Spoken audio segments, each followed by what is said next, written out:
Hey guys, today we continue our series called True Colors. In this series, we're going to look at Joseph's life and see how he showed his true colors. Today we're saying this: I am not alone.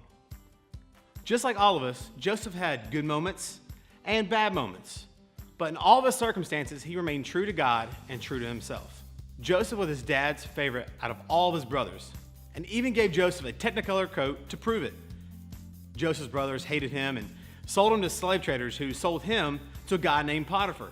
Potiphar saw that the Lord was with Joseph and made him head of the whole household. Potiphar's wife told a lie about Joseph, and that lie, it landed him in jail. Hey Joseph, is that about right? Pretty accurate to me, and well, I should probably know best. All right, well Joseph, it's been a nail biter of a story. And look at my hands, dude. They're destroyed. Oh, gross. You really took that literally, didn't you? Yeah, man, totally. Ugh. So, anyways, I truly went from being sold as a slave to the head of Potiphar's house and all the way back down to prison. But just like the Lord was with me in Potiphar's house, he was also with me in prison. Wait, God went to the jail with you? Well, sort of. Not for anything wrong, but God was with me wherever I went. And since I was in jail, he was there too. Okay, that makes much more sense. I mean, just as Potiphar had seen that the Lord was with me, the head jailer also saw the same thing. So he put me in charge over all of the other prisoners. So you finished the rest of your years second in command of the prisoners while still being a prisoner?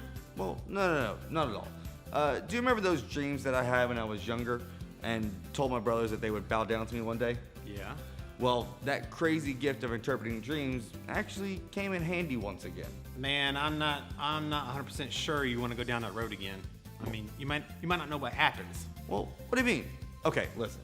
I might not have told my dreams in the best way the first time. I mean, I was just telling them to my older brothers, so that they would know that one day they would bow down to me. Yeah, that's exactly what I'm talking about. Well, that's not me anymore. I learned a lot about God and myself. I realized that being sold into slavery, being put in charge of Potiphar's house, and now being put in jail, that I'm not alone, that God is with me and for me. But some time passed and I received some guests. Oh yeah? Did God send you some angels and they come with swords and horses ready to take out all of your enemies? Just No,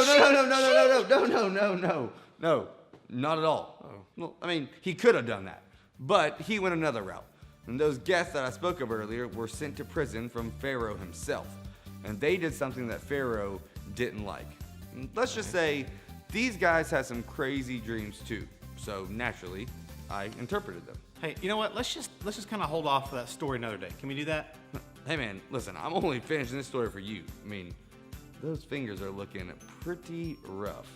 I would suggest some MJ gloves.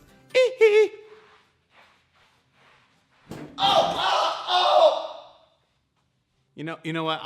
I'll take care of that later. Anyways, Joseph is right about God. We are never alone. It reminds me of a Bible verse. The Lord himself will go ahead of you. He will be with you. He will never leave you. He will never desert you. So don't be afraid. Don't lose hope. Even in some of our worst times, we might feel like God is so far away from us.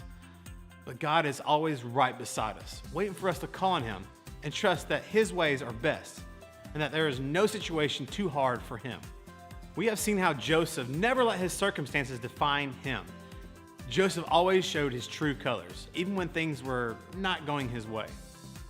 And the same goes for me and you.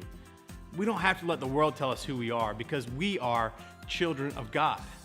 And when we believe what God says about us, our true colors will shine in the good times and the bad times.